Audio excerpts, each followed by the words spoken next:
Assalamualaikum warahmatullahi wabarakatuh. Muslimin muslimat yang dirahmati Allah Subhanahu wa ta'ala. Pertama-tama dulu izinkanlah saya memanjatkan puja dan puji syukur terhadap Allah Subhanahu wa ta'ala, karena dengan limpahan rahmatnya serta dengan inayahnya atas kodratnya dan iradatnya, sehingga pada hari ini saya bisa kembali menyampaikan pencerahan tentang ilmu makrifat. Dan tidak lupa pula saya sampaikan selawat dan salam kepada junjungan kita Nabi besar Muhammad Rasulullah Sallallahu Alaihi Wasallam beserta para keluarganya dan para sahabat-sahabatnya dan kaum muslimin muslimat yang dirahmati Allah Subhanahu wa ta'ala. Untuk kali ini yaitu saya menyampaikan tentang pembagian sifat. Kita tahu bahwa Allah itu adalah mempunyai 20 sifat. Namun di dalam 20 sifat itu terbagi lagi menjadi 4 bagian. Kenapa sifat-sifat Allah ini sangat perlu kita ketahui? Karena kita adalah pengikut Ahlus Sunnah wal Jamaah, perlu mengetahui tentang sifat-sifat Allah agar kita tidak terjerumus atau masuk ke dalam syirik, yaitu syirik kopi.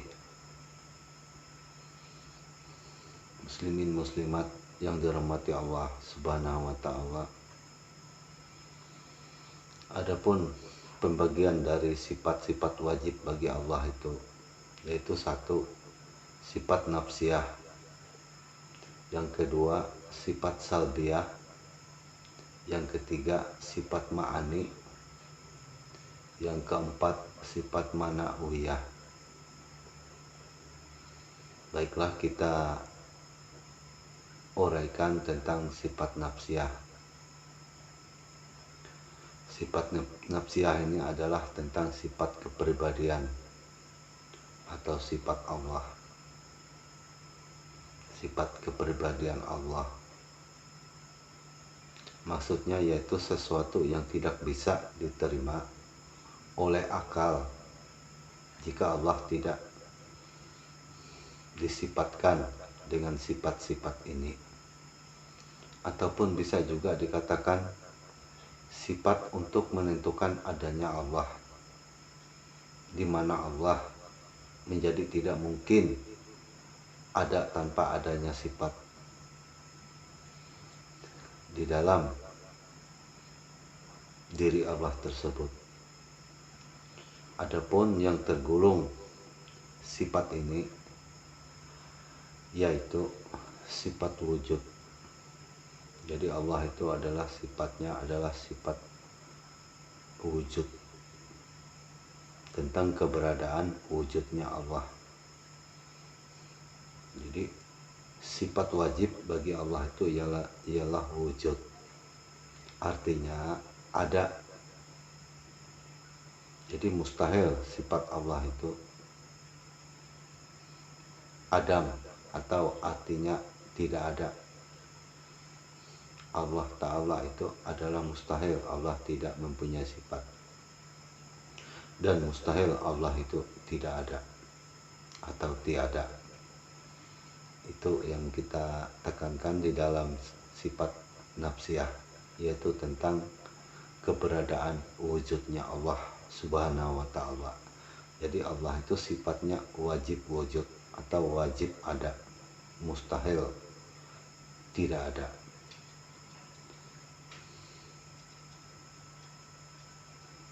itu kita sampaikan tentang sifat nafsiyah. Nah, sekarang kita masuk ke sifat kedua, yaitu sifat salbiyah. Adapun sifat salbiyah ini maksudnya sifat yang menolak apa yang tidak layak bagi Allah, atau dikatakan juga sifat yang digunakan untuk menitiadakan sesuatu yang tidak layak bagi Allah itu sendiri. Sifat salbiyah ini adalah terbagi menjadi lima sifat, yaitu kidam, baka, satu kidam, dua baka, tiga mukalafatuhu lil hawadis, yang keempat qiyamuhu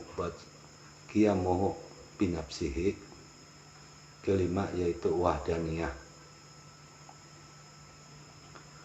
Jadi sifat Allah itu adalah kidam atau qadim, artinya sifat Allah itu tersedia, terdahulu, tidak ada permulaannya, mustahil sifat Allah itu baru. Jadi sifat Allah Ta'ala itu sedia, terdahulu, tidak ada permulaannya. Mustahil Allah itu didahului oleh Adam atau oleh permulaan. Jadi Allah itu sifat yang qadim, tersedia.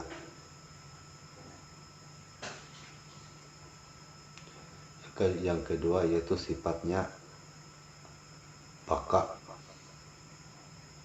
Jadi sifat yang kedua adalah baka, artinya kekal.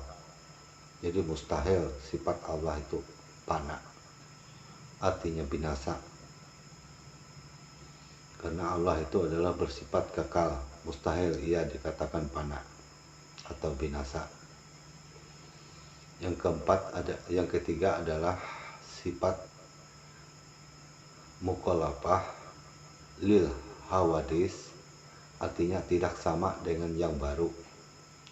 Mustahil sifat Allah itu sama dengan yang baru. Allah itu tidak mempunyai sifat-sifat yang baru, yakni dijadikan, atau mustahil sifat Allah itu bisa hancur bersama dengan yang baru. Yang keempat adalah sifat Allah, yaitu qiyam binafsihi. Jadi artinya berdiri dengan sendirinya, bahwa Allah itu adalah zat yang berdiri dengan sendirinya.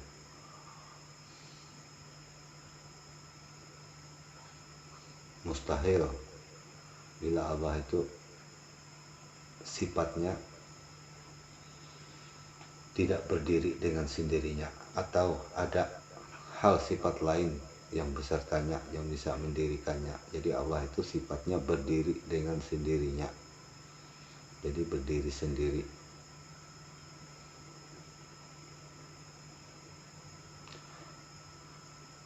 Mustahil tidak berdiri dengan dirinya sendiri atau berdiri pula pada lainnya, dan berdirinya tidak memerlukan tempat tertentu. Jadi kelima adalah sifat wajib bagi Allah, yaitu wahdaniyah, artinya esa. Jadi mustahil Allah itu terpecah-pecah menjadi banyak atau bersekutu. Jadi Allah itu adalah bersifat wahdaniyah, artinya esa, tunggal, satu. Allah itu maha esa zatnya, esa sifatnya, dan esa juga perangainya. Mustahil ia mempunyai zat, sifat, dan perangai yang berbilang-bilang. Jadi sangat mustahil bila Allah itu zatnya berbilang-bilang atau bercerai-berai banyak. Jadi sifatnya Allah itu adalah esa. Jadi sifat zatnya itu esa, tunggal, tidak terbilang-bilang.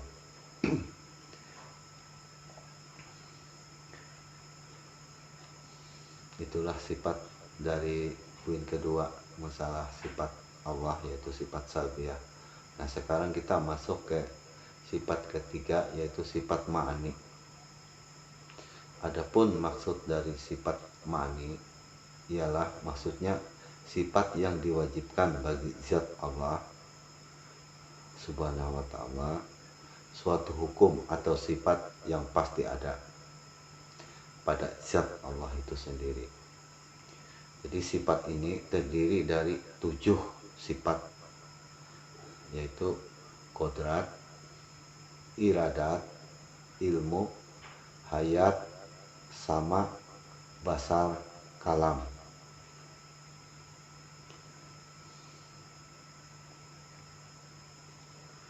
Jadi sifat kodrat yaitu artinya berkuasa.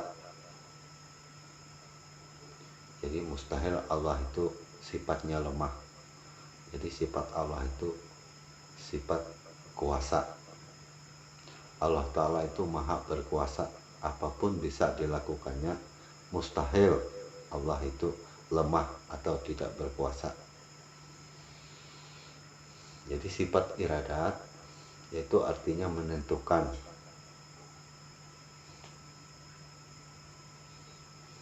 Mustahil Allah itu mempunyai sifat yang terpaksa. Jadi Allah itu wajib sifatnya iradat, artinya kuasa untuk menentukan. Allah itu menentukan segala-galanya, semua terjadi dengan ketentuan Allah. Apapun yang terjadi di muka bumi ini adalah segala-galanya ditentukan oleh Allah itu sendiri. Jadi semua apapun yang terjadi, semuanya dengan ketentuan Allah. Mustahil Allah Ta'ala terpaksa atau dipaksa untuk menentukan segala-galanya. Jadi Allah itu berkuasa untuk menentukan segala-galanya.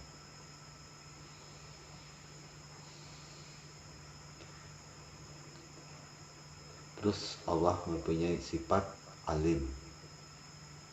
Jadi Allah itu mempunyai sifat alim, artinya Allah itu berpengetahuan, sangat mengetahui. Artinya Allah itu alim atau mengetahui.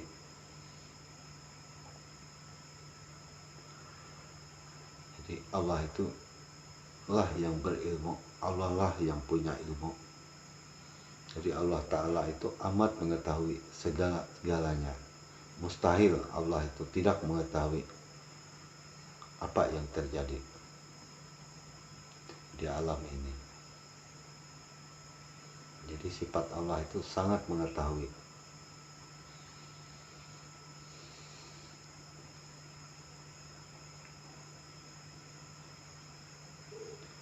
Terus yang keempat yaitu Allah bersifat hayat.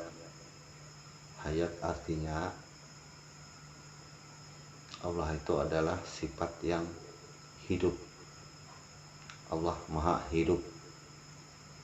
Jadi mustahil sifat Allah itu mati. Allah Ta'ala itu senantiasa hidup, yakni senantiasa ada. Mustahil Allah Ta'ala itu bisa mati, dianiaya atau dibunuh. Jadi Allah itu kekal. Jadi Allah itulah yang hidup. Sementara kita bisa fana, bisa hancur. Meskipun alam ini runtuh, bumi ini hancur, jadi kehidupan Allah tetap kekal abadi. Jadi kehidupan Allah tetap hidup, tetap hayun, hidup. Itulah sifat Allah di dalam hayat. Terus kelima yaitu sifat Allah sama. Jadi artinya Allah itu maha mendengar. Jadi sifat Allah maha mendengar. Jadi mustahil bila sifat Allah itu tuli Allah Ta'ala itu mendengar, mustahil Allah tuli atau tidak mendengar. Terus ke-6 yaitu sifat Allah itu basar, artinya Allah itu maha melihat. Jadi sifat Allah itu maha melihat, jadi mustahil sifat Allah itu buta. Jadi yang buta itu adalah sifat insan, sifat makhluk yang bisa hancur, yang bisa buta. Allah Ta'ala itu senantiasa melihat.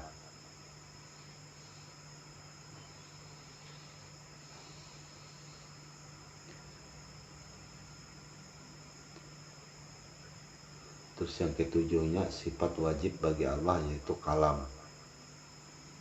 Kalam artinya berkata-kata. Jadi sifat Allah itu kalam, berkata-kata. Jadi mustahil bila sifat Allah itu bisu, bakam atau bisu. Jadi Allah Ta'ala itu berkata-kata atau berbicara. Mustahil Allah itu tidak berbicara atau bisu. Jadi Allah itu yang berkalam, Allah itulah yang berkata-kata. Makanya sifat Allah kalam. Sekarang kita masuk ke sifat manawiyah. Adapun maksud dari sifat manawiyah ini, yaitu maksudnya sifat Allah yang dilazimkan atau tidak bisa dipisahkan dengan sifat-sifat ma'ani tadi. Sifat manawiyah adalah sifat yang mulazimah atau menjadi akibat dari sifat ma'ani. Sifat ini terdiri dari 7.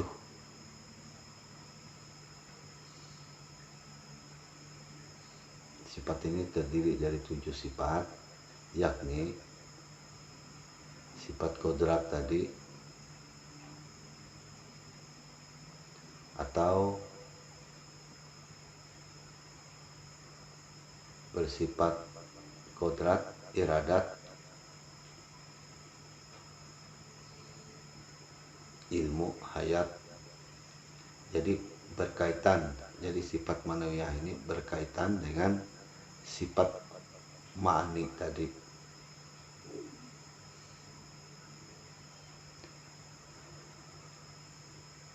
Jadi sifat manawiyah sama dengan sifat ma'ani tadi, namun dia mempunyai pengertian di dalam sifat manawiyah ini, yakni sifat kaunuhu kadirun atau kaunuhu muridan atau kaunuhu muridun, kaunuhu alimun, kaunuhu hayan atau hayat, kaunuhu sami'un atau sama, sami'an atau sama, kaunuhu basirun atau mendengar, basir, basirun. Sifat Allah kaunuhu basiran. Jadi basiran atau basirun atau basar, jadi sifatnya maha mendengar.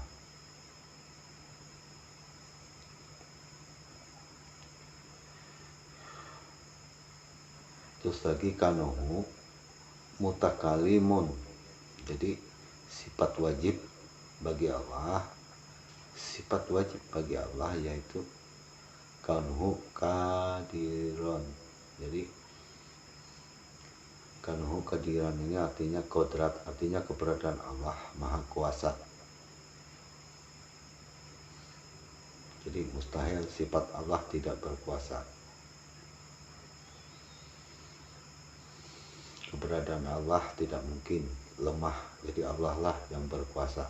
Allah Ta'ala keberadaannya amat berkuasa sifatnya. Mustahil bagi Allah memiliki sifat lemah atau tidak berkuasa. Jadi sifat wajib lagi yaitu kaunuhu muridan atau artinya menentukan atau kodrat. Jadi kodrat Allah itu yaitu berkuasa menentukan. Mustahil sifat Allah itu tidak berkuasa, karena Allah itu adalah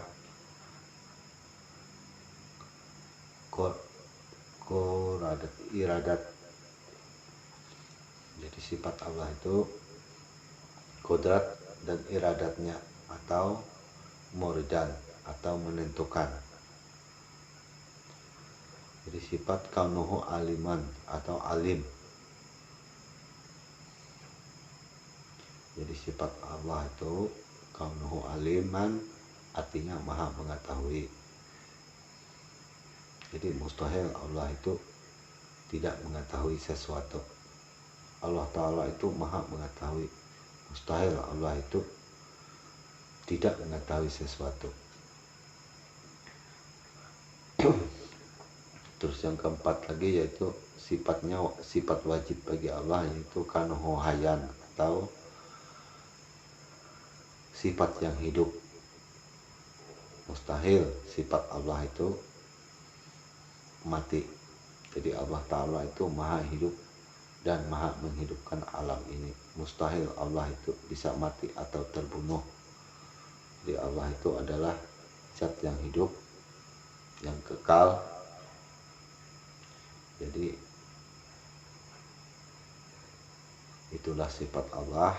Terus kita masuk lagi ke sifat kaunuhu sami'an, artinya Allah itu mempunyai sifat yang mendengar. Jadi pendengaran Allah itu sangatlah mutlak di dalam zat Allah itu sendiri. Jadi dia sangat maha mendengar. Mustahil Allah itu tidak mendengar. Allah Ta'ala itu mendengar. Jika Allah Ta'ala tidak mendengar atau tuli, maka sangatlah mustahil. Jadi kita masuk lagi ke sifat Allah, yaitu sifat wajib, yaitu sifat basiron atau basiran. Sifat Allah basar atau melihat, artinya melihat. Mustahil Allah itu tidak melihat. Allah Ta'ala itu melihat semua kejadian di muka bumi ini. Mustahil jika sifat Allah itu tidak melihat atau buta.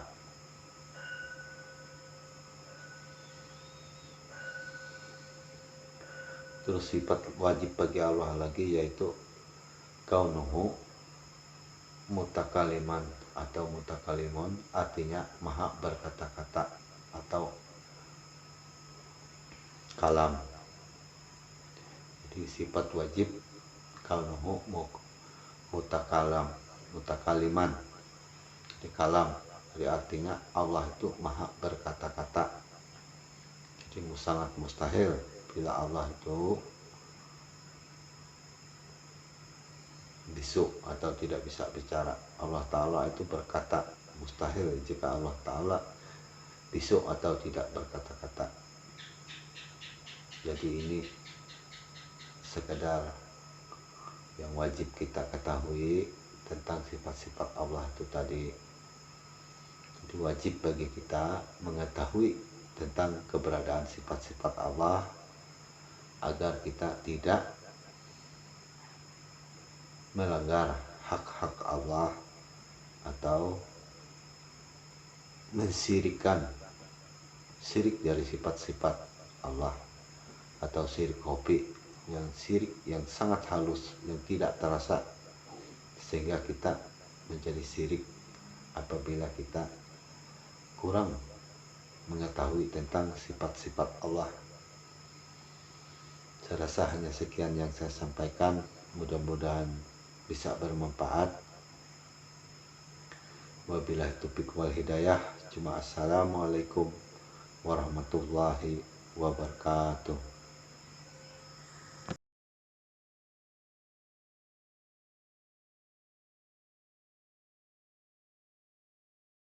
A'udzu billahi minasy syaithanir rajim. Aku berlindung kepada Allah dari godaan syaitan yang terkutuk.